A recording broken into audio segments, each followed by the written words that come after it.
సరస్వతీదేవి శివుని గురించి వర్ణించాలని కూర్చున్నది. ఎవరు? సరస్వతీదేవి. ఎందుకంటే ఆవిడ అనుగ్రహిస్తే మనం దేన్నైనా వర్ణిస్తాం.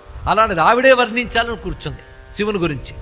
ఆవిడకి తెలుసు తను వర్ణించదలుచుకుంటే రాయాలి అంటే సరంజామ తక్కువగా ఉంటే సరిపోదు. అందుకు ముందుగా ఒక సిరాని సిద్ధం చేసుకుంది. సిరా అంటే తెలుసు కదా చాలామందికి. అంటే ఈరోజు టైపులో చూసి తెలియట్లేదులేండి, ఇంక్ అంటారు.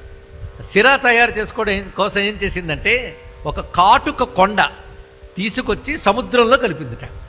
అప్పుడు సిరా తయారైందంతా. ఇక ఆ తర్వాత రాస్తూ ఉంటే మహావేగంగా భావం వస్తున్నప్పుడు పెన్ను సరిగ్గా రాయకపోతే వెళ్ళదు. ఆ పెన్ను అరిగిపోకూడదు, తరిగిపోకూడదు. అలాంటి కలం తీసుకుంది. ఏమిటా కలం అంటే కల్పవృక్షపు కొమ్మని తుంచి కలంగా చేసుకుంది. ఇక్కడ కల్పవృక్షం కొమ్మ అరగదు, తరగదుట. అందుకే దాన్ని ఆవిడ కలంగా తీసుకున్నది. వ్రాయడానికి ఏం తీసుకు